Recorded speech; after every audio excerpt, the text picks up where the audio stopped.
And I think some hosts would be genuinely mad if they knew this. What's up, everybody? It's been a minute. How we doing? Welcome back to streaming. Welcome back to streaming. Chef Kevin streaming. Been a minute or 3 weeks. Oh, hi. Simply Quid. How we doing? How is your Thursday? If that's the day of the week for you. What is going on? I'm having my iced latte. I'm pretending it's Friday. Me too, brother. Me too. One day till freedom. I can't wait. Do you have any crazy Friday plans? How are you going to make this the most memorable Friday of your life? Me? I wake up whenever I want. Can I? Let's see. Any morning recordings tomorrow? I have a launch check-in meeting at 10:30 a.m. that I think I need to be in person. Okay, so I need to wake up by 8:30. Reasonable. Probably what most people are awake by then, I would say. So not a sleep-in day. Morning coffee stream? Sources are saying it's almost noon. Your response? No. Hey, what do you want from me? I guess I didn't say morning coffee stream. This is a late morning. Favorite time of day? I would say evening, late evening, and late morning.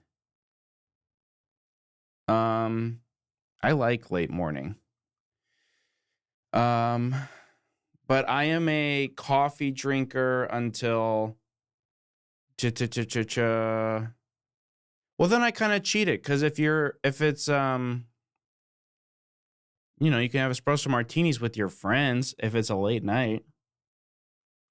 But that's for the weekend. You can't do weekday espresso martini. I guess if you're doing a weekday espresso martini, I would recommend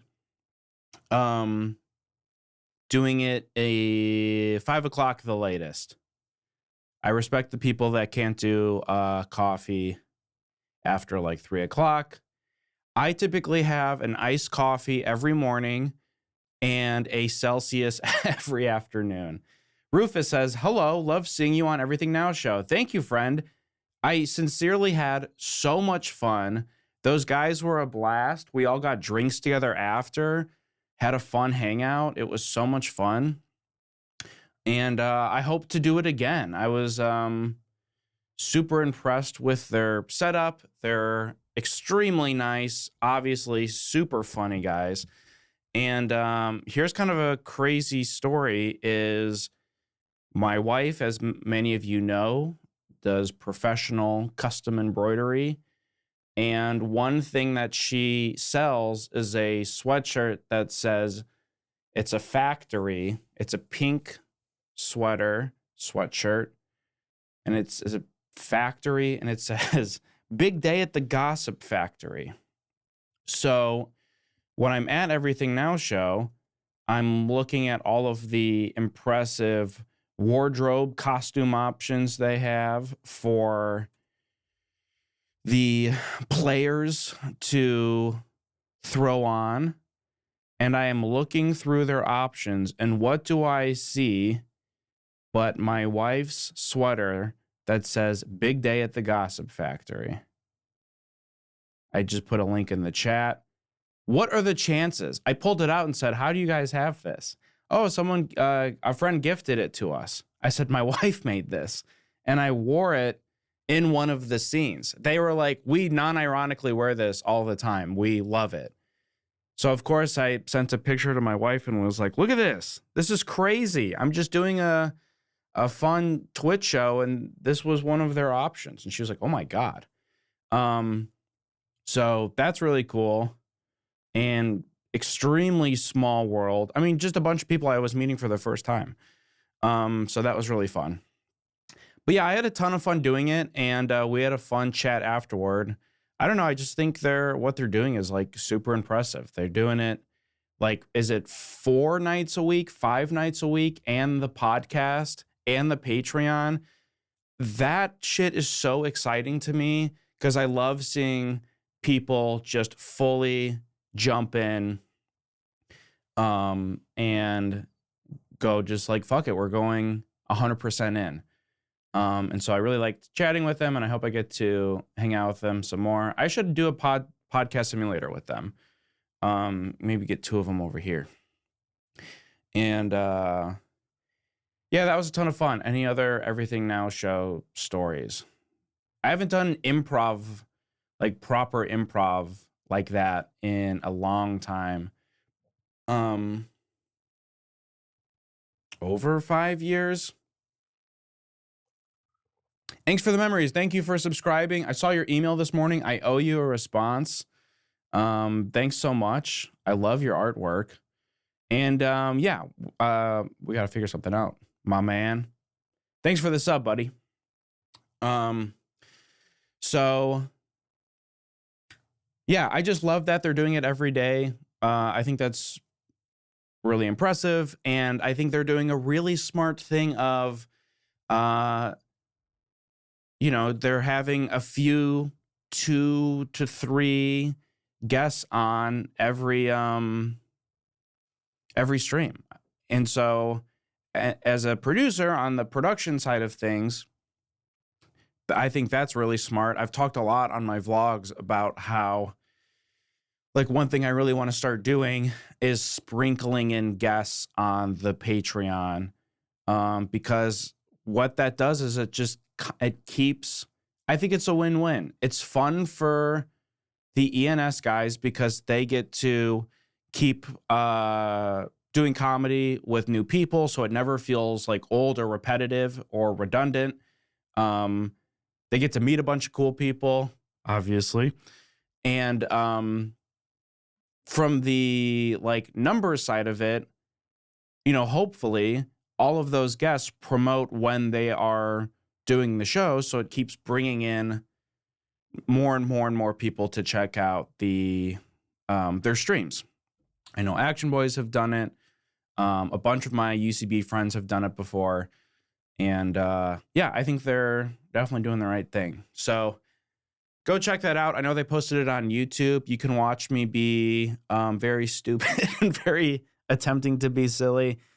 As a pod producer, something that's kind of challenging sometimes when I'm recording shows is when a guest is not giving a lot. It puts a lot of extra work on the host to step up, and it kind of creates a little bit of a stress. Having seen that before, I was just like, I just have to keep talking. And so I felt kind of bad because you could see my scenes are all like 12 minutes long. And it's a little monologue-y. I feel bad for the guys that I was doing it with. But it was a lot of fun. And yeah, check it out if you haven't seen it. Okay. So what else is going on? I'm going to be talking about podcasts. What else is new? What if I did the whole thing so close? So I'm going to be talking about podcasts. What else is new? I wrote out some questions, and I was thinking that the way I'm going to be doing it is, if you have questions about podcasting, specific, general, anything, put them in the chat. And went Aaron Sorkin mode on ENS. Guy about to take a drink character is a fun. It would get annoying, but I think that would be a fun comedy bang bang character. Very silly and stupid. I remember recording Lauren Lapkus on the Teacher's Lounge, and she did a character once where she put a pencil in her mouth for the entire character. It was cuckoo. She said right before I started, "Hey, can you hand me that pencil?" Anyway, I'm going to be talking about podcast production, producing, guesting, all the above. I have written out, let's see, 1, 2, 3, 4, 5, 6, 7 questions. I'm going to shoot for, might try to come up with another couple. I was trying to get 10. But I imagine y'all will ask at least 3 questions, hopefully. And yeah, we'll just kind of chip through it. Do you think Patreon took inspiration from Jimmy Pardo? Definitely. I think he's like, was the, godfather of paywall content. And I feel like he was one of the guys that was so smart about it and did it so early that people were like, what the hell? You paywall a podcast? Why would you do that? And then people like caught up to him. You know what I mean? Do you know how Lars from Metallica was like, hey, the music industry is like fucking over artists? And everyone was like, screw you, Lars. Not that Jimmy Pardo was Lars from Metallica, but he was in the sense that he was ahead of everyone else.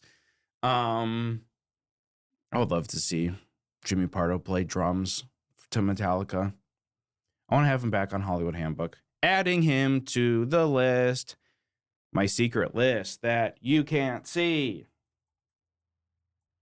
Got some big names on here, probably too big, but some I think I can get. Yeah, I think that he was ahead of the game. How does his paywall content work? Because I know he has bonus shows, obviously. Jimmy Pardo podcast. Never Not Funny. Premium. I wonder if he does it through like Memberful or how he does it. Since 2006. Wow, next year will be his 20th year. That's so impressive. Join Platinum. He's got a $6 a month, $12 a month, and $22 a month. Wow. Wow, and there's more. There's 3 more. $27, $50, and $100. Holy shit. Go off, King. I'm curious to if this is Memberful or what platform he's using here. Am I missing? Are you guys talking in the chat about it? Wish you'd have the boys on. You join and he give you several tiers. I really like this model. Excuse me. I'll put it in the chat what I'm looking at. Just his like we did this with Big Grande, we did this with Yo's It's Racist with their suboptimal stuff. I'm a big fan of, look, I love Patreon. They pay a lot of my bills. I owe them a lot.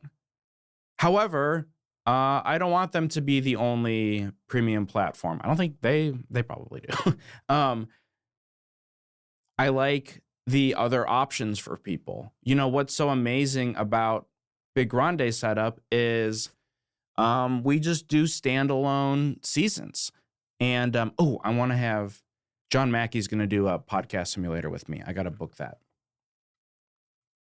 Going to talk with him about all things Big Grande. And then the newest season that we just did, the county fair season, which was a ton of fun. John's the best. But with Big Grande, at the time, Patreon didn't have a standalone purchase tier in 2020. It was only weekly stuff. And we were like, this doesn't make sense for what we need. And shout out the Gray King, Andy Neese. We were talking about unrelated when we were talking about handbook stuff. He was like, oh, there's this thing called Memberful. You should check that out. It seems like they do like standalone purchases. So excuse me. We created that website for Big Grande. We created it for Suboptimal. And then Dr. Scott Ackerman, when he reached out about doing Comedy Bang Bang World, he was like, what do you think? What's working for you guys? And what do you think about X, Y, and Z? And I suggested to him and Brett, I said, I think the Memberful thing might be better for what you guys need. And that's what they're using now. Memberful with I think Art19 RSS feeds, which is what Big Grande uses. So I like, and then just looking at this Never Not Funny thing, I like that being able to customize like this. And it just, I don't know, it looks very similar to a this is what you get with this tier. This is what you get with this tier.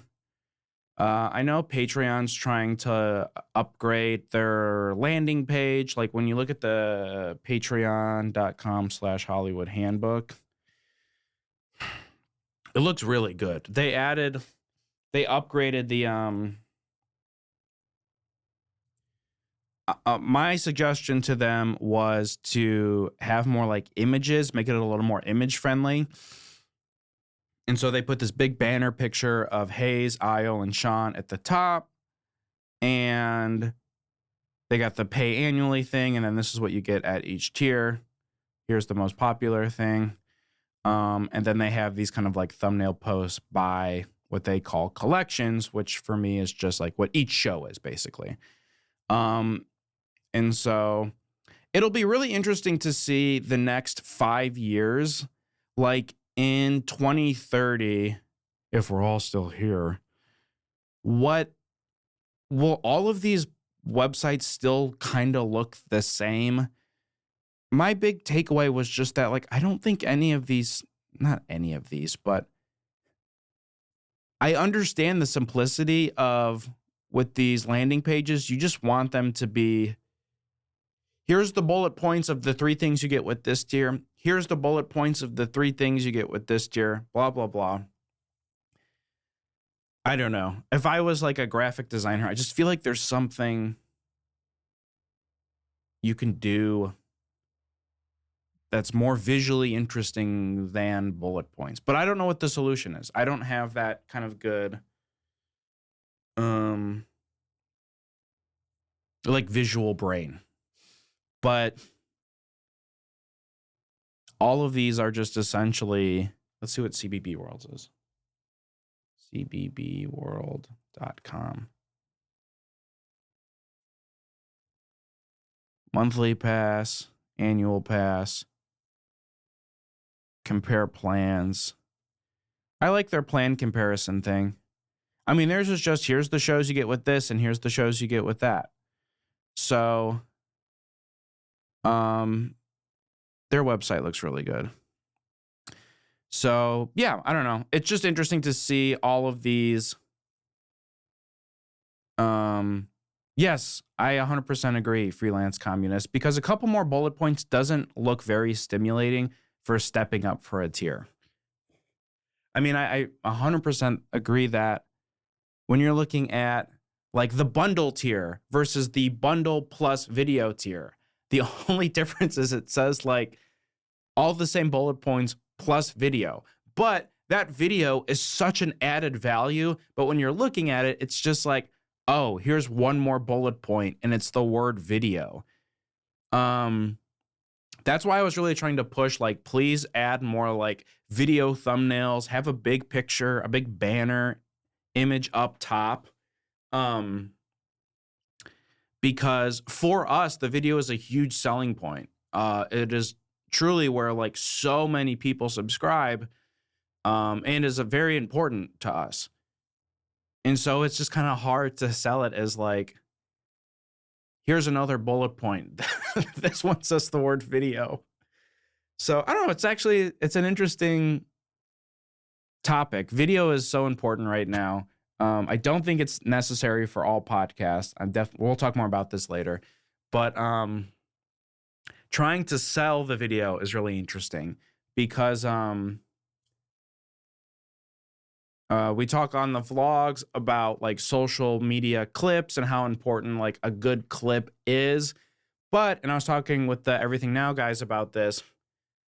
Like the video stuff is super important. A great clip, I think, helps a lot.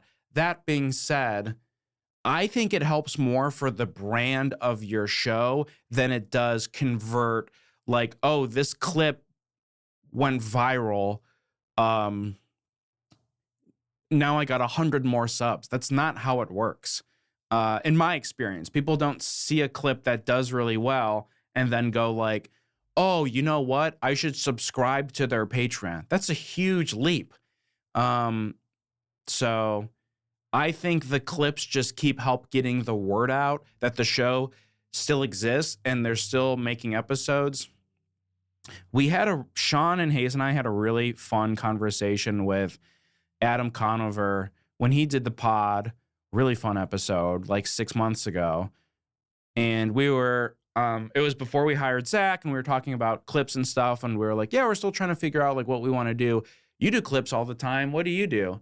And he was like, yep, I pay a person who does a great job, and they make, a couple clips a week for me. And I don't view it as like, oh, these clips are going to convert and help grow factually and YouTube and stuff. But I do think it helps remind people, oh yeah, Adam Conover has a podcast. Oh yeah, Adam Conover has YouTube videos that he does. So he's like, I like that it just keeps reminding people that I'm doing this thing, and kind of keeps me in the conversation of it, which I thought was like very smart. No surprise. Great job on ENS. Thank you very much. Standing poop, just better. Standing poop, just better. IMO. It is interesting to me when I first started listening to podcasts, video podcasts flamed out. They truly did. But now audio podcasts with video are big. I agree, Rufus, but I am very curious to like what happens in 3 years. Like, is it just, there's a lot of people that are theorizing that the video is going to not flame out, but the like Spotify putting $1 billion into video and stuff, that is going to die down a little bit because it is so expensive to do. There's, YouTubers who are stopping their channels because it costs them 10 grand a week to make a video because of all the talented people they hire, and they make 4 grand a video. So they just lose 6 grand every week. And they're like, look, I would love to keep doing this. With the quality that I want, I can't afford it. I'm losing a lot. And so it'll be interesting to see, not in 2030, even like 2027, like summer 2027, what's happening with the video? Is it all still the same stuff? Or do we see people kind of pull back and go like, the video's not doing anything? Adam Conover's still out there ruining everything. Spotify has video. Wow, I've been subscribed to Spotify forever and didn't notice. They did add it recently. I'm not 100. I was chatting with some people last week about this. I'm not still 100% sure how it works.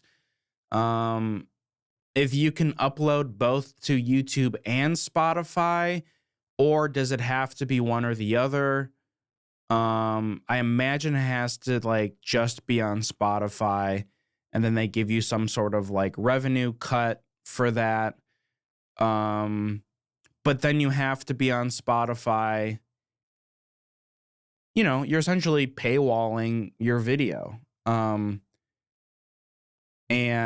this is like what happened with, I don't like talking about Joe Rogan because he sucks, but like he got that crazy Spotify deal, but then lost a lot of downloads because he was only on Spotify. I'm sure the same thing happened with Dax Shepard and Armchair Expert and all these people who like 3 or 4 years ago or 5 years ago signed all these exclusive Spotify deals because they made a ton of money with Spotify, but then they were limited to only being on Spotify. And so when they like went off of that and now are like a Spotify podcast, but are available on every platform again, then I think it then opened up where their downloads went back up. Because I'm sure a lot of people were like, I'm not listening to that. I'm not paying for Spotify. or I like all my podcasts on one app. Why would I then listen to? I feel the same way. I tried listening. Does anyone in the chat listen to podcasts using Spotify? I like having my music in one app and my podcast in another app. The only other place that I listen to podcasts now, which is kind of interesting, is I've stopped using the Patreon RSS feeds and I listen to Patreon shows on the Patreon app, which I've never done before. But I think it's because I like watching the Your Kickstarter Sucks videos. I like watching Tom and Demi's videos, and I like watching Guys, their videos. So now I kind of just use the Patreon app to listen or play just kind of for paywall stuff specifically. I'm listening to a lot less podcasts on the Apple Podcast app. I listen to pods on Spotify. How's that experience for you, MDB? Do you like it? I mean, I imagine so. You use it.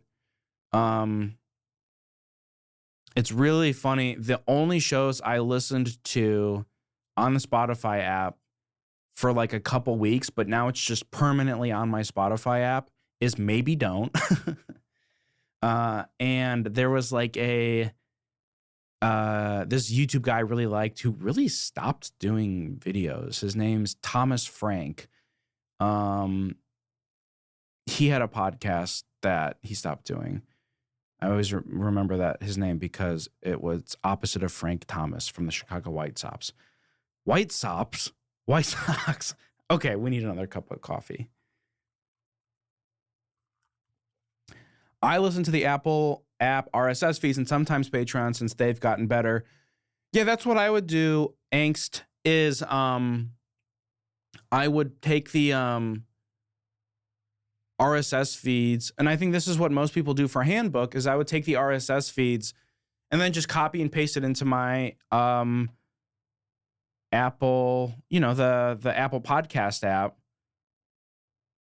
But I don't know, I'm just using it less. I've deleted so many shows, I feel bad, off of the Apple Podcast app. So right now it's just like Doughboys, CBB Presents. I guess that's kind of the interesting thing about like CBB World and similar with like Memberful is you have to use your RSS. You have to use your preferred podcast app because it's only on an RSS feed. So there is no like Memberful app or like CBB World app that you can listen to. You have to put it in your preferred feed. And then, yeah. And because of that, I'm doing the same thing where I have like Big Grande things on here. Yo's This Racist that I work on. A lot of this is like, I would say 80% of the shows on here are these shows that I work on so that I can make sure, like I can double check when I'm in bed, like, okay, good, the episode posted. Just double checking and then going to sleep. And then it's like a CBB World thing, Big Grande. That's basically it.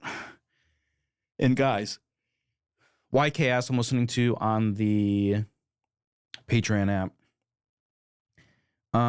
Is there a better podcast app? Like a really good one that's better than Apple? I've had Stitcher and probably others, but the Apple is imperfect. I see a lot of people use Pocket Cast. I think I've tried it once. It seems like there's a lot of chat, correct me if I'm wrong, people who use it. It seems like there's a lot of customization features in Pocket Cast that people seem to really like that maybe you don't have on the Apple Podcast app.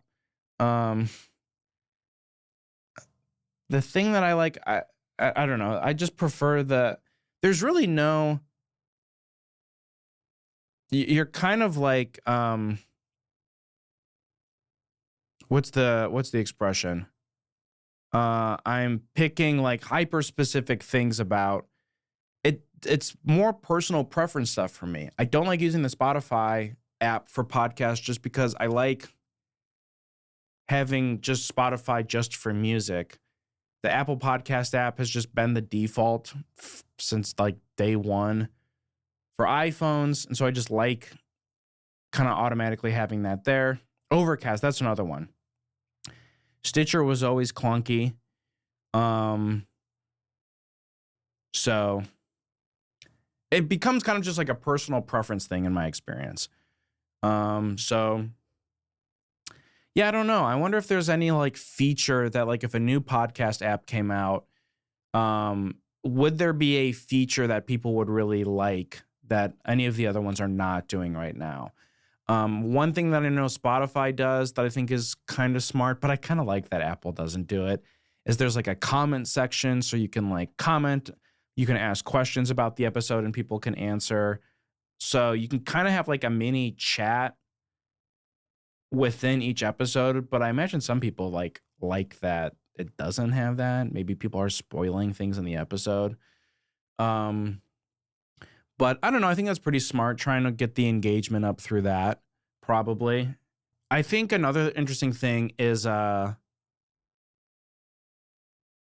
I mean, we got to talk about YouTube. YouTube allegedly is the number one podcast app right now. I don't understand. I don't know anyone that listens to podcast. Like I'm still unclear on the YouTube as an RSS feed. There are shows that I listen to that I like watching, as I've described, watching the video. YouTube is how I listen to The Boys. But question for you. I said MDB, is it? Yeah, MDB is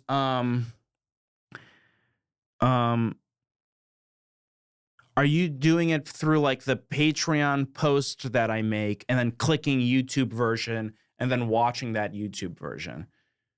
Because I think that is different than what I'm unclear. Yeah, exactly. Like what I'm unclear on is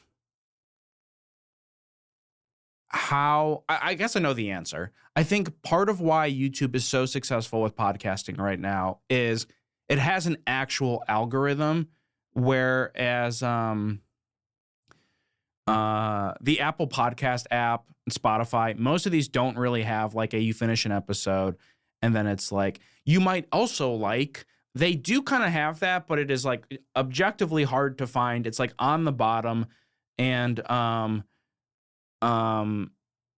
you can't really figure it out. Or Spotify, like what's I think helping us with the Stavros Hollywood Handbook episode is he has such a massive YouTube following. So then when people are watching him on other stuff, they're like, oh shit, what's this Hollywood Handbook show he did? The like being a guest of something on YouTube, the YouTube algorithm, I think, and I could be wrong. From what I've seen, there's better like cross-pollination in a way that most podcast apps don't have. So that's kind of what I've seen. What's also interesting to me is, are people doing it like YouTube Premium where they're just hitting play and then like putting their phone in their pocket? Is there like an RSS feed with YouTube? I need to do a little more research on YouTube because I'm very fascinated by it. And I'm cautious about it as well for Hollywood Handbook because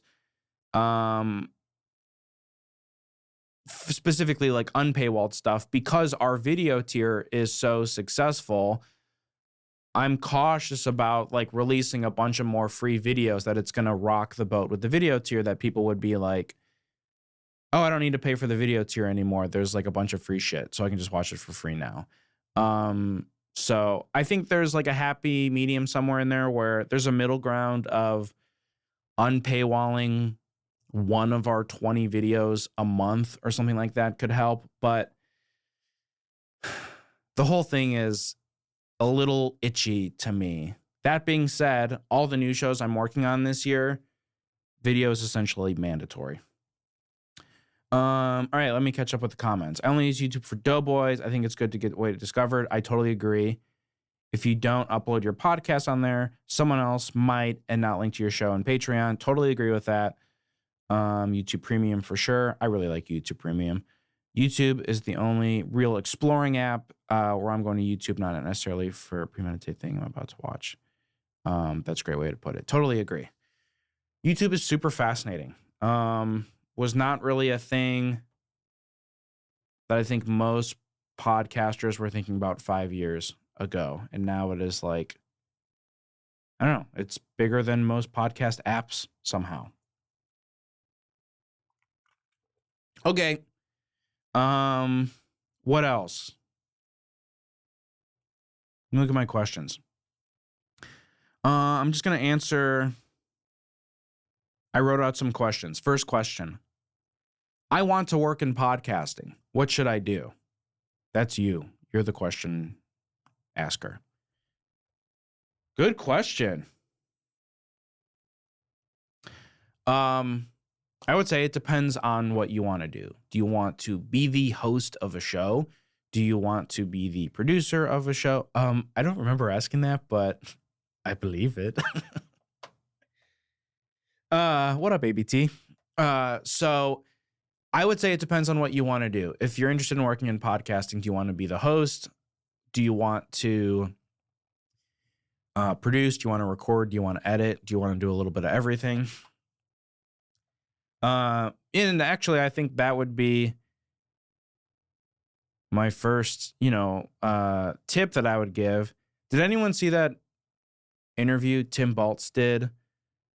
It was like a red carpet interview, and someone said, like, what advice would you have for, I think it was like young actors or something. And he was like, learn a little bit about every part of the production, because knowing like what the director does can help you. Knowing what cinematographer, what the PAs, what the costumes, what the sound people do, all of those things can help you feel more confident. I feel the same way with podcast production. Of it's really hard working with a host who just has no idea what you do, because you can't really work together. You can't get the best out of them, and they can't get the best out of you if they're like, I don't even really get what you do. So if you're interested in hosting, let's just start with hosting. I would say do a lot of research, listen to other shows, kind of get inspired, make a list of what you like. I would do this a lot in my early days of podcasting. I would listen to a ton of shows, and then just because I always was, but then when I thought about how I was maybe interested in working in it, then I started to like take notes while I was listening to podcasts and just write what I liked and didn't like about the episode. Did the host ask good questions? How was the guest? How did the audio sound? How were the ads? Were there too many ads? Were there no ads at all? Like, and just kind of a lot of big picture and small picture things, just anything that like stuck out to me. And then so after like a few months of this, I had a notebook of just essentially like reviews of podcasts. And there's kind of like a double-edged sword with that, because then I remember when I started doing like my own podcast, I was so in my head because I had like pages and pages of research of like, do this, don't do that, don't do this. And you kind of just have to get your reps in at a certain point. And so before Earwolf, I would ask a friend to come over, and I would try to like host a podcast and have them be the guest. And then I would buy them beer. And I don't even think I released any of it. I recorded it and I edited it. But it was just like practicing and practicing and practicing, so that when I did do stuff at Earwolf, even though that was my first time on mic, like at a professional studio, I did have like enough, even though I recorded like 4 or 5 episodes of my own thing separately, that I never released, it was still more than 0. So I felt comfortable. I'm sure if I listened back, it would be absolutely horrendous.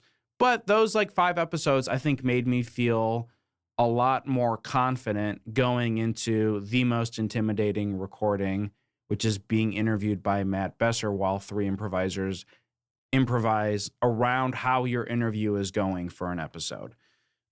So practice, I would say, try to get, Kofifi with other people that who work in podcasting or who just have a podcast. Maybe you can get some tips from them.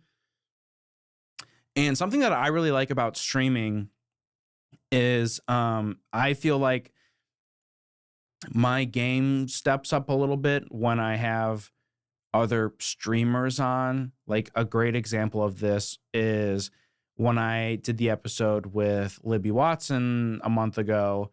There was like a few times where I would like try to start a question and kind of like lose the point of the question. And she just like very smoothly was like, "Oh no, I know what you mean." So basically, and then just like jump in and kind of like save me a couple times. In a way that I like after that interview, I was like, that's a good thing to, that's just, first of all, it's a very nice thing to do. But just like the active listening part, I think is super important. So I would say for hosting, just practice, and you don't have to release stuff if you don't want to. And, try editing it if you can, but just, I don't know, get the reps in like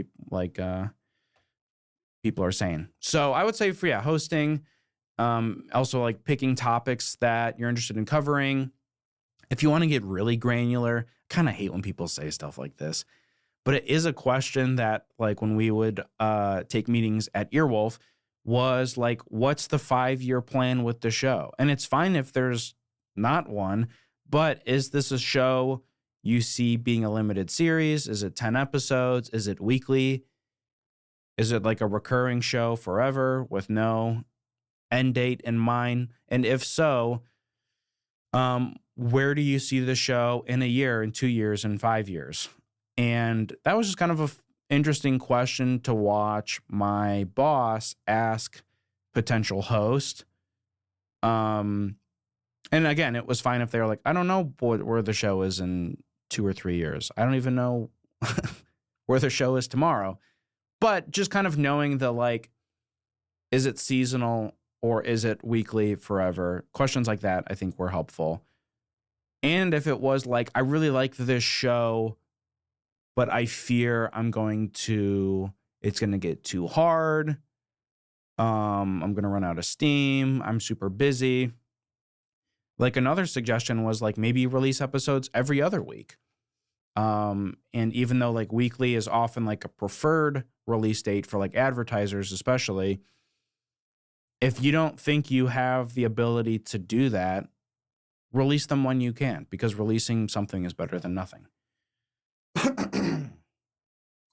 So yeah, that's kind of my thoughts on hosting is like getting reps in. You don't have to buy the most expensive stuff. I did a vlog a couple weeks ago about kind of like buying gear at every stage of podcasting, and I thought it was pretty helpful, not gonna lie. And in the beginning, do not spend. Actually, I would strongly encourage you not to buy a bunch of high-end gear in the beginning, because I almost think that adds like an added pressure of, well, I bought this $400 microphone. Now I have to record 100 episodes, and you might not want to. I would say in the beginning, not that you need to buy the absolute cheapest possible gear, but my first like totally agree, an SM58 goes a long way. This bad boy right here. I think even in something like my very first thing I just did like an iPhone recording, just a voice memo with like me and a friend. And it was more about just like practicing interviewing someone and it being recorded. So I remember I got in college a prize of candy because I interviewed someone for a class. It was a different teacher's husband. And I asked him a vulnerable question, and it was recorded. And as he started to answer, he cried. Very vulnerable moment. We were recording in his home and saying that I was invited to this family's home. We do like an hour and a half interview, and he cried. And I didn't break. What's it like being married to a teacher? That's the only question I ask. And then he started crying. He cried, and I was just like, at 20, I wasn't like, whoa, what's happening? I was like, oh, I think I just kind of rolled with it. And he just kind of collected himself. And I think I was just like, it's a very, sensitive subject. Why do you think that is for you? And I still remember to this day getting some freaking like red vines or something thrown at me across the classroom for not breaking, not going like, do we need to stop? And so like things like that, just kind of like the unexpected experiences. It's just, you get more comfortable and confident. So much of it is like your personality too. Someone I was thinking about last week who I think is obviously an extremely talented podcaster. But the way John Gabris is able to guest on a show and be himself, but also can match the energy of the show is very impressive. And why I was thinking about him specifically is I was telling my wife about a recording that didn't go very well. And I was like, who's like great in moments like that is someone like Gabris, because if a host is struggling, he's able to essentially step up and kind of host the show himself, which is an extremely generous thing to do. And I imagine is annoying when it happens. But he's really good at that. And some hosts and just podcasters in general who are very talented don't have that ability, where like if they do a show and it's going poorly, they're just kind of like, I'm just going to keep doing my thing. I don't know. And he, like him and PFT and a few other people, can kind of like jump in and really help out hosts when even experienced hosts that are just kind of like fizzling out seems rude, but just like they're not in the pocket essentially. And so just in like what Freelance Communist is pointing out, he's maxed out on stats because he has done so many episodes of shows, and his personality, he's able to kind of jump in and help a sinking ship when he needs to, which is like a S tier level podcasting move. I think of Matt Apodaca in that same group. Absolutely. He seems comfortable in any pod and can make everyone feel comfortable. I mean, he is truly the nicest human being on the planet. And so I think that's, people just immediately feel comfortable around Matt, and is why it is like no surprise at all that he went from producer / behind the scenes with Get Played to one of the hosts, is because Nick and Heather are so comfortable with him, and they just so quickly became friends that it was like, oh, the show's the three of us all hanging out and having a great time. His ability to just make people feel comfortable and be like this. And the other thing is like, Matt has great opinions. He has great taste. And so he is a great person to, I have done podcasts where I'm bombing and I'm thinking, Matt would have just fucking slayed this. And so it's the combination of like him being making people feel comfortable around him and not like intimidated, just like a warm personality and funny. He has like a improv background, and so you can throw nonsense at him and he'll make lemonade out of lemons.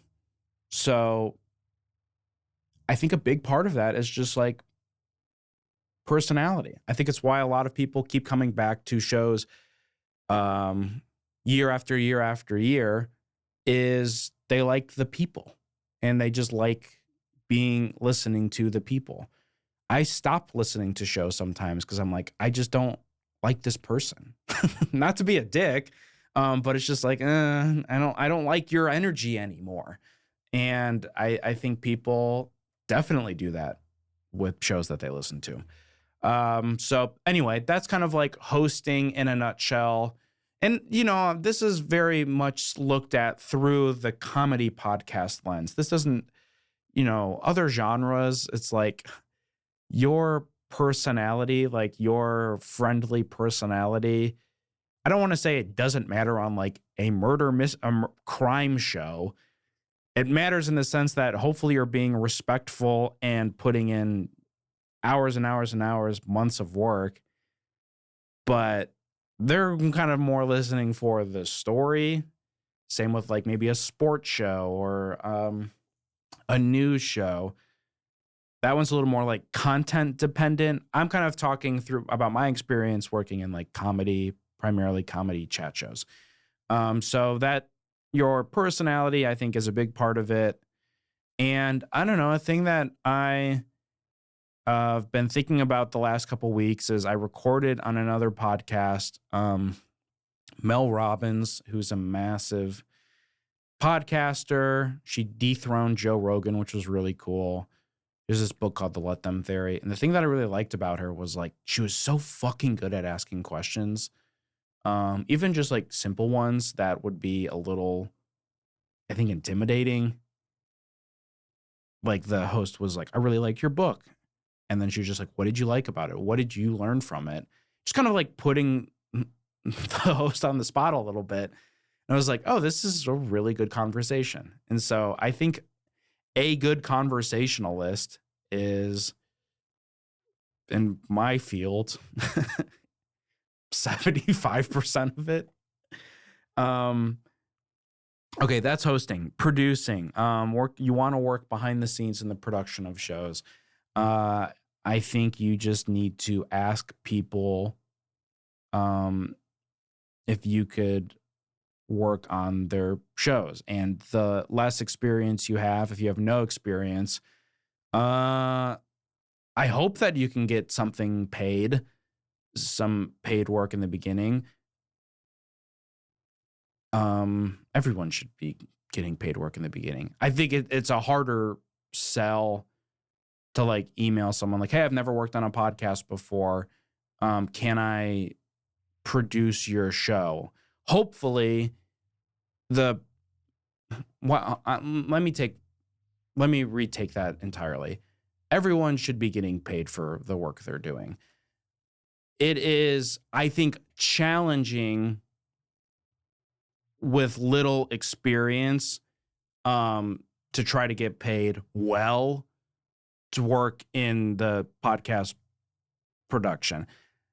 And I'm kind of talking specifically about like working with maybe like, hey, my roommate, I know you have a podcast. Can I work on it? Your roommate might be like, I don't really have extra money. If you're like reaching out to a network, fuck them. Ask for as much money as you can, and try to get as much money as you can. Working with like your friends, just don't be surprised if like like your cousin can't give you $1,000 an episode. But again, try to get as much money as you can from networks. I just kind of am assuming in like the entry level right now, if you're trying to get enough experience to get a job at a network or working with, and by the way, the network is not the end all be all. especially in 2025. There are shows that are wildly successful that have absolutely zero network support, which I think is really cool. So if you want to get into working in the production of shows, I guess step one is reaching out to hosts of shows that you like and asking if they need help and saying that you're a big fan and you would like to help however you can. Maybe provide a few options of things you could do so that they don't have to do the extra effort of like, okay, now I have to think of things for this person to do that reached out for me. You could say like, I would do X, Y, and Z. Also happy to do whatever you would like. So that is kind of how it starts. Step one, ask if you can take pictures of every recording. I mean, that helped me a lot. Hi, Dana.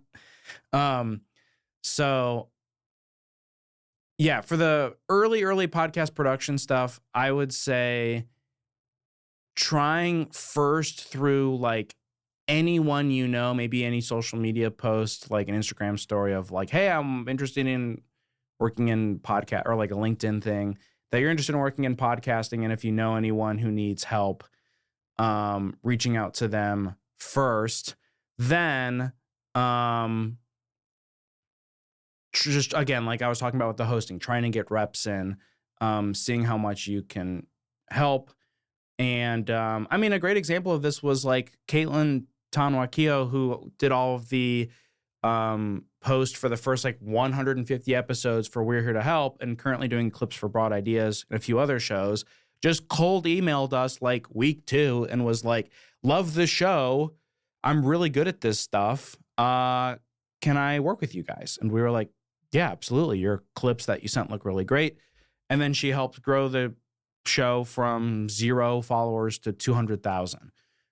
So that was a cold email, just straight up. And so I always get frustrated with like the boomer advice of like, just bring your resume. It's like, that's not how it works anymore, mom. But reaching out to people you like first, hopefully is a step in the right direction. So,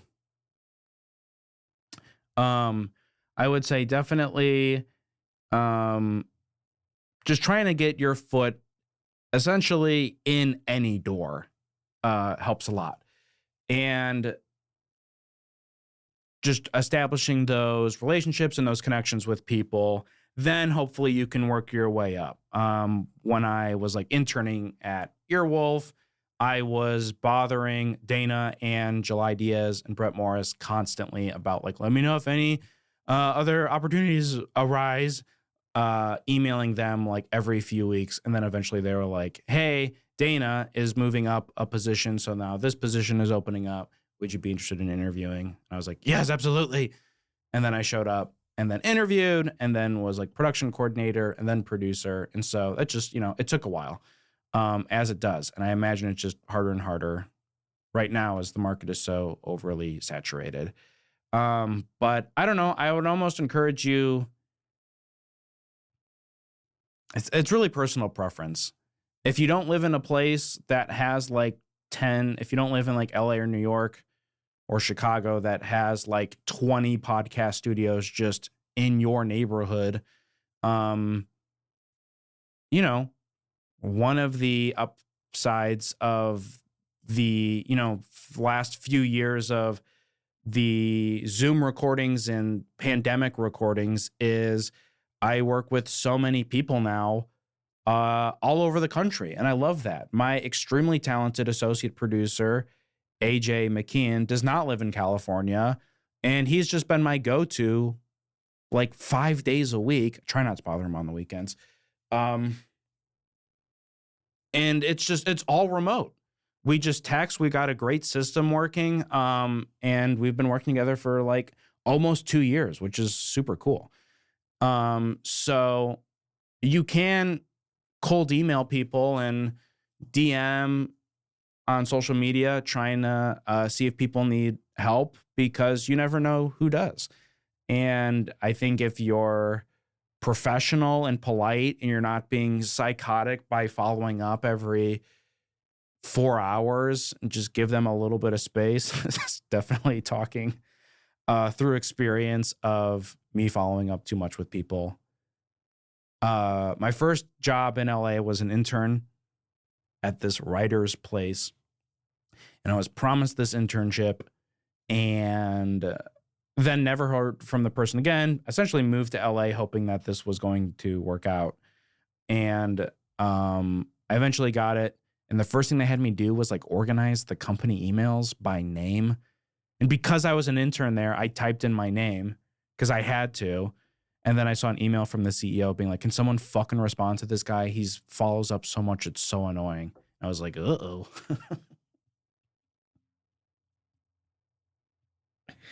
That guy's a huge dick, though. And I hope that that place is no longer exist. So just, yeah, be mindful with the follow-ups. Your heart's in the right place, but you don't want to piss people off.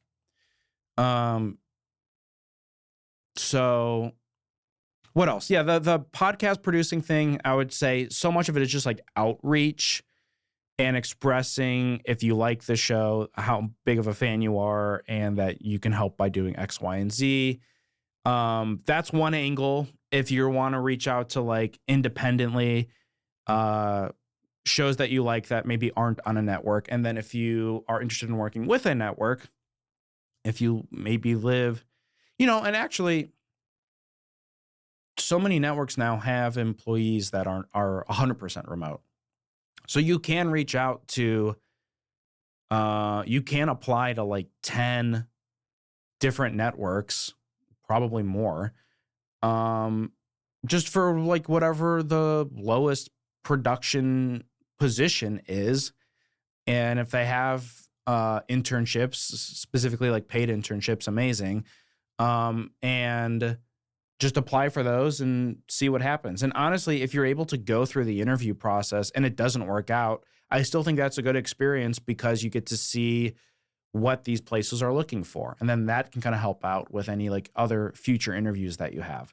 So that I would say is my like first kind of two approaches to working on the producing side. The other thing that you can do that kind of going back to what I was saying earlier is the cheat here, which is not really a cheat because it's true, is you should host your own show and produce it. I imagine if you're hosting your own show, you probably are producing it, especially if you're fully by yourself, you are producing it by yourself. And so that is the thing you can put on your resume is that you are the producer of this show. It's your show. And I think that experience is 100% a thing you're going to be asked about in your interview is what producing experience do you have? Because if it's zero, that's fine. But if you're able to say like, look, I don't have any producing experience with other people's shows. However, I have produced my own show and I've done 50 episodes and here's the ways that I've produced it. I think that's like enough for me to be like, okay, well, yeah, you have experience producing then. So I think that's definitely a way to like get your foot in the door with producing. And then same with like editing and engineering. Engineering is extremely complicated. So is editing. A lot of people go to school for that. I was very fortunate to be surrounded by very smart people like Mr. Brett Morris and be a fly on the wall for years and learn through him, through osmosis, and Ryan Connor and a bunch of talented Earwolf engineers, and was able to learn through them from like day one, which was really cool. And then same with editing. They taught me how to edit as well. So I would say, the fastest way to learn is by trying to do things yourself And what I love about YouTube right now is there's 90 million channels, my own included, that are like kind of tutorials about podcast production and editing your own show. How do people edit? There's a ton of different editing softwares that people use, and which one works for you. And a lot of it is just like testing them all out. So in my experience, though, when you see one that you like, you don't really like move from it. I've been using the same one, Pro Tools, for years and years and years. I should learn Audition because that kind of seems like the future, all of the like Adobe Suite stuff, but I don't want to learn new things. Okay, so that's kind of my like intro to working in podcasting. I'm not hiring, like I don't work at a network that like interviews people. So take my advice with a grain of salt. But I have interviewed and hired people before. So I think that's kind of where, I don't know, I'm kind of in this weird spot where I have like experience working in this field, but I'm not like on the corporate side at all. But, I have interviewed and hired people. And the way that I've done it in the past and the way I know other networks do it that I think is smart is they kind of treat the first month as like a trial period where obviously the person is getting paid, but it is a bit of a like, hey, we like your work. We want to try and see how you do in the field.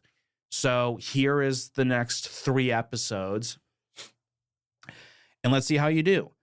And if you don't even do like a great job, if you like do a okay or good job, but we see the potential, and if you take all of the advice and you apply it, and we see you applying it for future episodes as well, to me, I'm like, that's awesome. Then let's work together. And again, a big part of it for me is your, I don't want to say your personality because it's like, I just don't want to work with assholes. Is that so hard to say?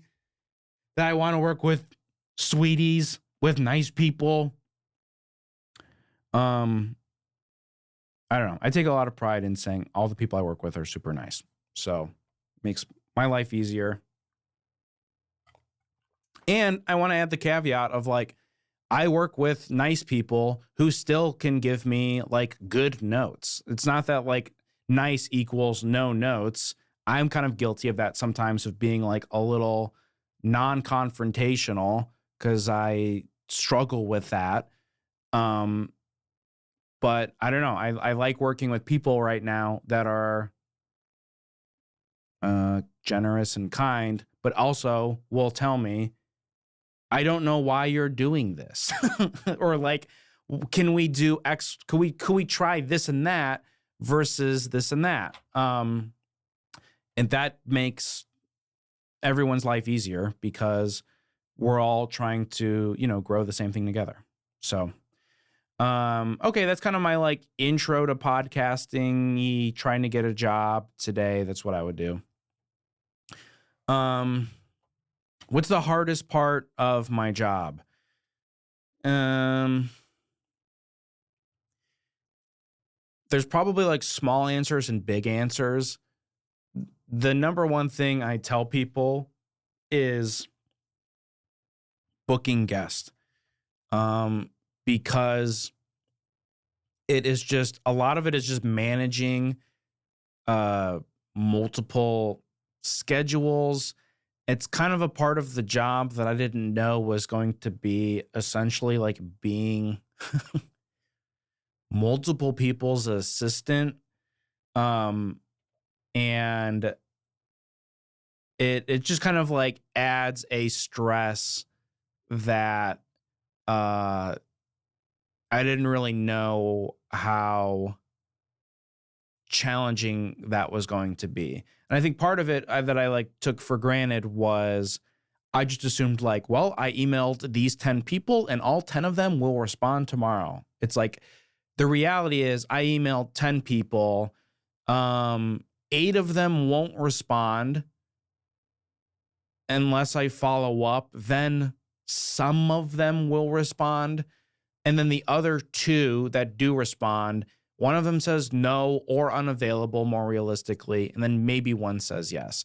And so it's not always that sort of 10-to-1 ratio, but booking is like way more challenging than I thought it was going to be. Mostly because you're working with people's reps and managers and agents and publicists, and I don't know. It's if I, have a bigger budget in the future, I could see, I don't know, I did just buy an extremely expensive subscription service that gives me access to a lot of people's managers and stuff. So I'm actually splitting the cost. Thank you for following. I'm splitting the cost with 2 separate networks. That's how expensive it is. But I'm hoping that opens up a lot more guesting opportunities, because that's another frustrating thing, is just like trying to get access to these people is extremely challenging. They're not just like, most people don't just have like their email and their Instagram bio. So the guest booking is probably day to day one of the hardest things, and a thing that just like it adds a pressure, because like, for example, I have like a recording tomorrow where was trying to find a time with someone for a show, and then they were unavailable, and then I asked if they could do next week, and I'm like holding a time for this person who hasn't responded yet, but we have to record tomorrow. So then I asked 2 other people if they're available, which is a little risky because it's like, what if only one of them is available?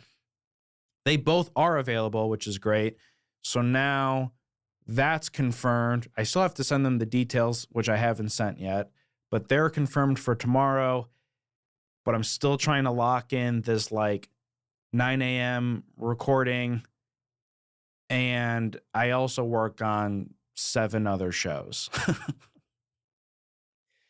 And it's not that all 7 of those shows all have this, but a couple of them do. And so it's so much schedule managing. And it's a lot of like, okay, I know this host can't do these times on these days, and these hosts can't do these times on it's truly a puzzle. And so I'm shocked that I don't like puzzles, because all I do all day is just look at calendars and try to coordinate so many schedules. And it's just a very stressful part of the job. Scheduling 5 normal adults to hang out for like a board game night once a month is hard enough. Yeah, 100%. So the scheduling stuff is not fun, and I don't like it. And you're also just relying on hosts to respond quickly, which is, in my experience, not always the case. Guests to respond at all, which is a true 50-50. And, you're holding the recording time so that you can try to get it by a certain date. So a lot of my job now is booking.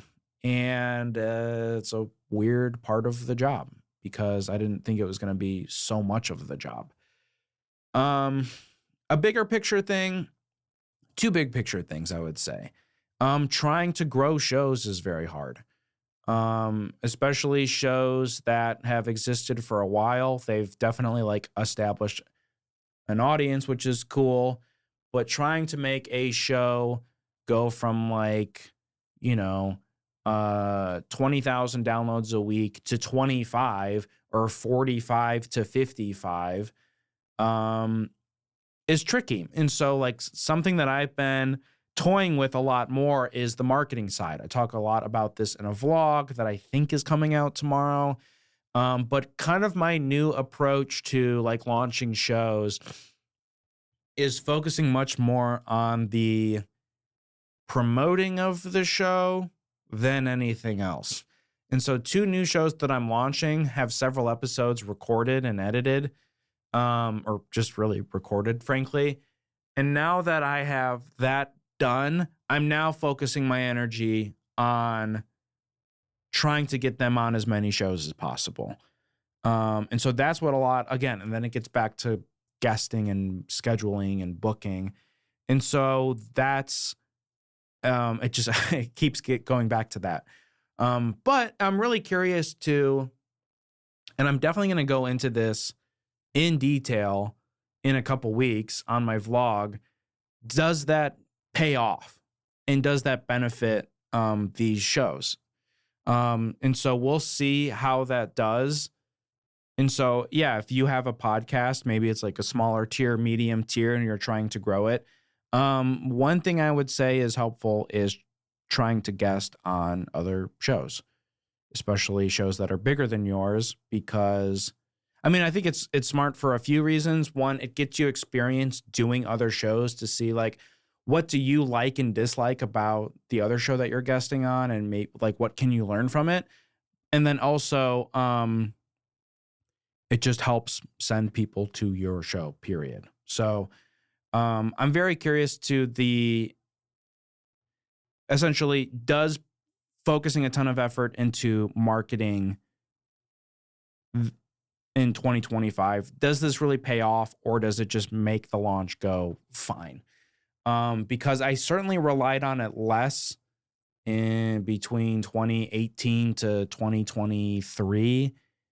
And now as the market gets more and more oversaturated, I go like, I think the marketing stuff is now very, very important. So yeah, trying to grow the show and just marketing in general, very challenging. And I don't know what else is hard about the job. Just managing all the shows that I work on. I work on a lot, as I've said. And so just making sure all the shows that I work on feel like they're getting love. And yeah, and sometimes that involves like just trying to put more effort into the production of the show, spending more time like talking to the host so that they make sure that they feel appreciated and that they are getting the support that they are, I don't know, for lack of a better word, paying for. So yeah, I'm just trying to, manage all of those shows successfully. And I think a big part of that, maybe the biggest part of that, is communication. And so how actively am I talking to all of the hosts that I'm working with? I would be very embarrassed if I was working on a show, and I've seen this happen before, where a host gets asked like, who produces your show? And they rather say the wrong name or say no one. And then someone's like, oh, I'm producing that show, but okay. And then it gets very awkward.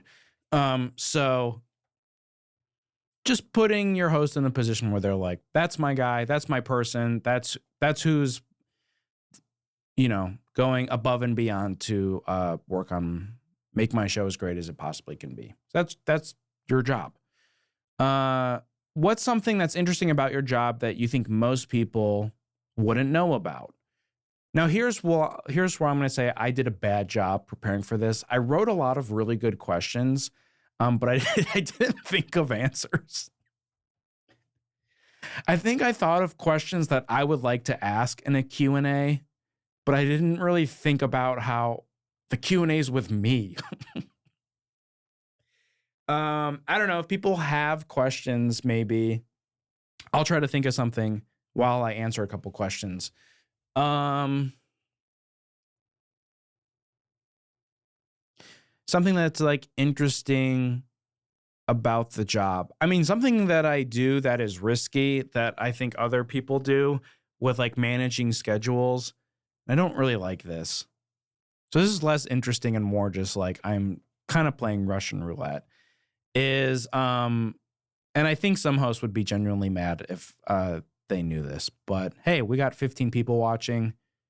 I'm going to take a bet that none of the 15 are the hosts that I work with. But sometimes I will confirm and book someone and give them all of the information and then ask the host after, hey, would you like to have this person on? And they don't know that person is 100% booked. And I am truly gambling that the person I ask says yes. And they're like, yeah, that could be fun. I'm like, great, I'll lock that in. Because that process takes so long that it is easier to figure out the host responding to it before the guest. Now, fortunately, knock on wood, I haven't had an experience where that person's like, can't wait to do your show. And that person's like, who are you? I don't do it that often, but there's been a few times where, people have been like locked. They have all the information, the day, the X, Y, and Z. And then I'm soft pitching it to the host like, oh, by the way, this person could be kind of fun. And then they watch the host like, oh, yeah, they seem pretty fun. I'm like, cool, I'll reach out. And then like 4 hours later, be like, whoa, great, they're available. Again, I don't do that often, but because the booking takes so long, and part of it is just like establishing, I'm kind of taking advantage of it, honestly. Because I have an established trust with the host, sometimes I'm just like, I know that this host would like this person. So instead of waiting a day and a half to get like a yes, I'll just ask the host first or ask the guest, hey, we would love to have you on. Try to get it all locked in and then get the like 3-second confirmation after a recording of like, hey, by the way, this person would be interested in doing the show. So I don't know. That's just kind of more of a risky part of the job. Other interesting things.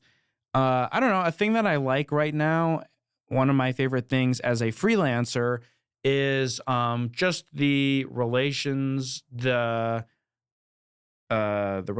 I feel like I've developed with like several different places is very beneficial to me personally. And so having like a very active group chat with all my Earwolf friends is genuinely so fun. A, because we're all close friends, but B, we do give each other like, we talk podcast all the time. And like, that's really helpful. Then I have like my HeadGum group of friends and I'm very active with them as well. And there's like several group chats in there talking about, work and things that we think is working and things that we think are not working and how can we fix those things. Knowing people at Forever Dog and chatting with them about how things are going, knowing people at Patreon. And I think as important, knowing a ton of freelancers and just talking about like how their experience is going. And so that's a thing that I talk a little bit about it on the vlogs, but is like very important to me is I just want to keep, I don't even like viewing it as networking. I don't like that word.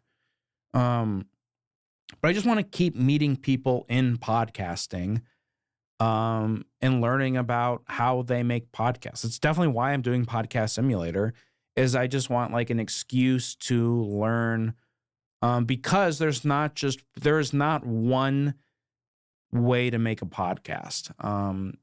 And 10,000 people are making it 10,000 different ways. And I have learned, I think, a pretty specific, successful way to do it, but it's very specific to me. And then so meeting like a YouTube video editor who has had a completely different experience than me has been super helpful. Just being like, wow, I've never thought about video that way before. And so that's a part of like the job that I really like that I think people that work at networks don't always get that experience because not that they can't have coffees with other people and stuff. I'm sure the networks honestly encourage that. But now being a freelancer, I now like push that more for myself. It's just like, all right, I have to keep getting out there and keep meeting all types of podcasters. I got dinner with my wife works with a costumer, and the costumer's husband also works in podcasting. He works on like a a murder show for Wondery, and the four of us got dinner together. I had nothing in common with this man other than we both worked in podcasting. But what I really liked about it is, I don't know, it was just like two completely different genres where everything he was asking me, he was like, I don't do any of that stuff. And then all he does, not all he does, I think what he does is way more impressive, but he's spends months and months and months writing all of these scripts for different podcasts, and it sounds extremely stressful and hard. And so I don't know, that was fun, even though I had nothing really in common with them. Go through the 10,000 ways to make the podcast. Hi, Brett. Number 1, no Brett Morris. And then that's kind of 2 through 10,000 is just hold on to that. What other questions on here? How important is the talent and producer's relationship to the audience? I think it is mostly very important is the way I'm going to word it. Because you also kind of don't want your listener taking advantage of like a parasocial relationship where they're like deciding what happens on the show. But I don't know. I think in my experience, 90% of the relationship with the audience has been positive. However, the 10% can kind of ruin the experience of a show for you. Unfortunately, it kind of just takes like a few bad eggs to just bomb a show for you. And so then you kind of take a few steps back and go like, okay, I am not relying on this, I don't know, feedback or communication. Someone who Brett and I have talked a lot about, Rick Beato, YouTuber and music journalist, super talented, cool guy. He had a video that I really liked where he was talking about, he just did like a very short thing where he said at the end of one of his videos, oh, I just wanted to say thank you everyone for all of the nice comments that you give me. I don't take them very seriously though, because I also get a lot of negative comments. And I think if I took the positive comments very seriously, I would have to take the negative comments as seriously. So I read it and I appreciate both sides of it, but all of your feedback is given to me through the lens of your life experience, and which is subjective to you. And so again, although I appreciate that you come back and watch my videos and engage with them, I don't take all of the advice as like, well, I have to do this now, because it's all through the lens of you, who is different than me. So I don't know. I think I liked what he was saying there of just like, I don't know. I think if 100 people were commenting every episode, please stop this major change you're doing. It sucks. You should consider it and change. But I do, I don't know. Someone showed me like a very mean comment about me last week. And I was like, okay, which I think 5-6 years ago would have like ruined my day, if not week, because I think I was a lot more like insecure and I had a lot less experience of getting negative and positive feedback, and just doing it for a little bit longer now I just kind of like, if someone's like, you know, hey, great job, I'm like, thanks, I appreciate it. And if someone's like, you suck, KYS. I'm like, okay, I don't like you, and then just try to move on. So yeah, that being said, I do still value, and I think podcasters should value their audience with their relationship. Some people just ignore it completely, which I think is interesting. And I don't know. That's not really the approach that I have. I think it's a little rude. But I, I don't know. I think like you as a host and as like someone that's working on the production, um, I don't know. And I guess this is like just a bigger conversation too. It's just you want to put out a great thing that the people enjoy, because if they enjoy it, they'll keep coming back and keep listening to it. And then you like establish this relationship with your listener. And so when people, I feel like, kind of take advantage of that, or they start like phoning it in, I don't think they realize that. And I think maybe part of this is people don't really look at their like numbers that carefully. They don't realize when they're phoning it in. Not that you need to give 100% every episode. It's very hard. But when you consistently start phoning it in, I don't think people realize that their audience is like, oh, okay. You don't really care about this show anymore, so why should I? Which is tough. And I think, I don't know, it's just kind of fascinating.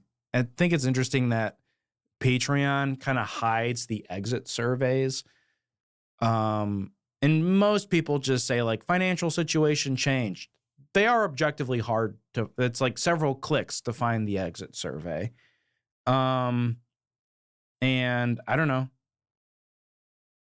maybe they should be a little more upfront with them, of like, instead of hiding it deep in the settings.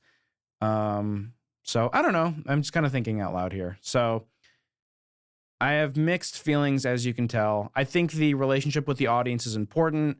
Obviously, unfortunately, a few bad eggs can ruin the experience entirely. I mean, I straight up went to therapy like 5 years ago, and it ended up a lot of it being about scary fan interactions. And that made me take like 11 steps back from any sort of relationship like with the fan base. So now I feel like I took 3 steps forward, and audiences change as well. And I think I've like found the good ones. I think I have like a better radar of finding the good ones, that combined with I'm better at ignoring the bad ones. And I don't know. I think that dynamic with the fan base can be enough to keep it. And it kind of comes into the question of like, why are you doing the show? Because if you're doing the show and people stop listening entirely, do you want to keep doing it? The answer is probably no. But I don't know, maybe you do.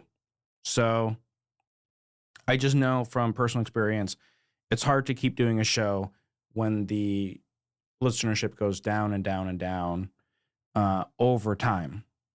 So that's kind of my existential thoughts on the listener experience and your relationship with your audience. I think most, and I could be ignorantly optimistic here, I think most people have an overall positive experience with their listenership. And this kind of sounds like I'm sucking up to the fans when sometimes they genuinely really piss me off. But, because they do. But that being said, I do think because a majority of the fan bases for the shows that I work on are very positive and extremely supportive. There's an extremely nice supportive thread about me on a show that I used to work on that was very nice. I do feel it's like you owe it to these people then to like make as good of episodes as you can. So I don't know, just like thinking about that sort of accountability stuff is interesting. And then one other thing, kind of side tangent, I talked about this a little bit on the vlog that comes out tomorrow, is I'm having these like weekly check-in meetings with a network about launching shows. And that's been extremely helpful because I almost kind of view them now as like accountability check-ins of like, okay, here's the 3 things I said I was going to do. Here's the 3 things you guys said you were going to do. And then the next week we check in. It's like, okay, did everyone do all the things they say they were going to do? If so, great. How can we now come up with a list of like, here's 4 other things that we can do? And then so those sort of like check-ins are extremely helpful. So I don't know if that's not really interesting. That's just like a weekly meeting. But that being said, I do feel like everyone's kind of stepping up because of these meetings. Because people don't want to show up to these meetings like, oh, I know you wanted me to do these 2-3 things. I did one of them. There's the 90%. Yeah, that seems like on the same page and realize it's entertainment. Small percent of people that is like, why is my podcast my best friend betraying me? Yeah, 100%. And then part of it is like, yeah, I can't help that person. And so that becomes like a other thing where it's like, I'm not gonna engage with that. So any other I think I'll kind of end because speaking of, I do have therapy in 10 minutes. I'll kind of end on like a little more practical thing. Zach, my buddy, said I should talk about like editing tips and maybe like video tips. And so for the last like 5 minutes of this, I'll kind of quickly just talk about the few things I think about when I'm editing shows. Zach said I should talk about how many ums and likes and stuff I cut. I cut it out when it is distracting. I used to be a lot more scientific with the way I was editing and cut out every like and then I realized it's not natural. People say it in their normal conversation. I now just cut it out when I think it's distracting. Or like if someone's making a good point or a good joke and the ums and uhs and likes are throwing it off or slowing it down, I will kind of clean that up to their benefit. But if someone's talking and they are trying to remember something, they're like, oh yeah, and I'll leave that. It's when someone says like every third word or every couple words to the point where as a listener, it is a negative experience, then I will trim it down, which is tough because it takes a while. And people who have been doing it for a while can see it see the waveforms of it and just go like, this is them saying like every 15 seconds or something. And you could just cut it sometimes without even listening to it. I mean, obviously you then listen back to it and make sure you didn't cut out them saying an important word or something. But I used to be try to make it like flawless. And then I realized this is not natural. It just doesn't sound like human conversation. And now I kind of feel like I found a nice middle ground with it where I do cut it out, but I cut it out more when I think it is like slowing down the conversation. And I do that just kind of in general with editing. I lose my attention span is all over the place. And so kind of how I view editing is when I get bored or stop paying attention, I think about like, did I stop paying attention because this conversation is getting boring?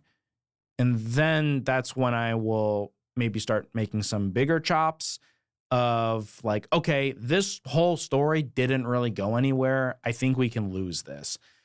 And, or this person has said this story multiple times, we can lose it. This is negative or mean or rude. I think we can lose this. So it's a little bit like just the practical stuff of these likes, uhs, and ums are slowing the conversation down. And then it's also like personal taste of this part of the episode is boring, and I think it would benefit from losing this 4-minute chunk and then just going to the next thing. So I don't know. That's kind of how I edit. I am not a hyper over analytical editor in the sense that I don't know. I know about there's editors and it's fine, whatever, do whatever you like. But they spend like hours and hours and hours editing a chat show down to something that sounds to me, you can hear the edits. And you don't want the edits to be heard. You don't want anyone to really notice any of the edits. And so I don't like overdoing it, but also to be completely honest with you, it's probably a little bit lazy too, where I'm just like, all this extra work. No, they can hear this part of this boring story. So I try to hold myself accountable of, am I just not editing this because am I being lazy right now? Sometimes that's the answer. And then I'm like, okay, well, you got to shut the fuck up and edit the podcast. So that's part of it. Is I'm honestly just doing a pass. I'm extremely grateful to work with such talented people who are so good on mic that I don't have to cut out 1,000 uhs, ums, vocal pauses, and don't tell long-winded stories that go nowhere that I'm like, fuck, I have to cut this out. Although I very lightly talk about on the vlog an episode I'm going to have to edit soon that I think was not great. And it's going to take a long time to edit because of that. So I don't know. That happens though too. Not every episode is going to be Grand Slam. So again, trying to put yourself in a position where you're working with talented people who make your life easier too. So, and then with video editing, I'll say the fast version of this, which is basically for almost all the shows that I work on, I use this live switcher called the ATEM Extreme Mini or Mini Extreme ISO. It basically, I have 3 cameras right here. When I'm behind the board, I am cutting to whoever's talking, kind of leaving it in the wide often. If someone's talking for a while, I'll cut to their single. That spits out a file with that live edit, and then I'm syncing up the mastered microphone audio to that file so that when you're watching the video, you're hearing the nice microphone audio. And I do significantly less edits with the video version because if I was cutting out every and like, it would take so much more work. And I think it almost backfires to a point where if you're doing all of those visual cuts, I've had this happen too, where I make a cut in the video because it's like, oh, this light turned off. And then people think like, what were they talking about where this cut happened? And I'm like, nothing, the light turned off. But now people think that there is this big controversial thing that was cut out. And so again, is this me being lazy? Maybe a little bit.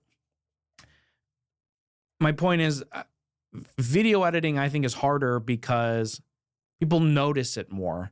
So I guess I can cut to the other cameras and stuff, but I just like using this live edit version. It's so much easier. And basically on the video version, I'm really only cutting out if there's like a massive amount of dead air, I'll cut that. Or the obvious thing of the host, I have to cut something out of an episode.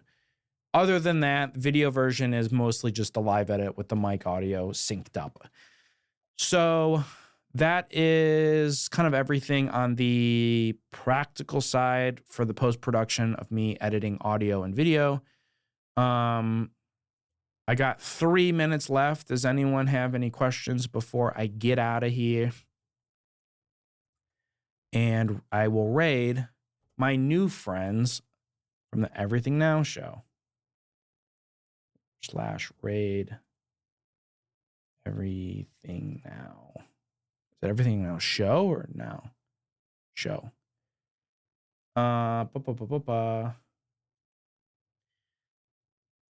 Next podcast and when? Great question. I'm going to try to do one next week with John Mackey. I have to ask when he's available. I don't think it will be Monday, but I'm going to just shoot for a day next week. And try to talk to him about Big Grande, all of his work on the production side. He's so talented. I'm really excited to talk to him.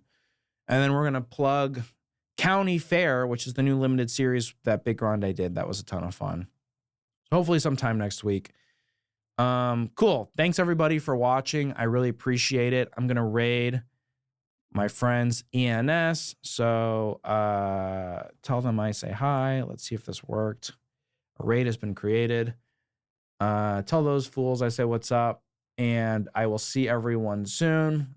Thanks so much for watching. I really enjoy talking all things podcast, as you can tell. And I will chat with everyone hopefully in the next few days. This was a lot of fun. I know I've been absent for a little bit, but I had a blast doing this. So thanks, everyone. Tell Everything Now I say what's up, and I will see everyone hopefully in a couple days.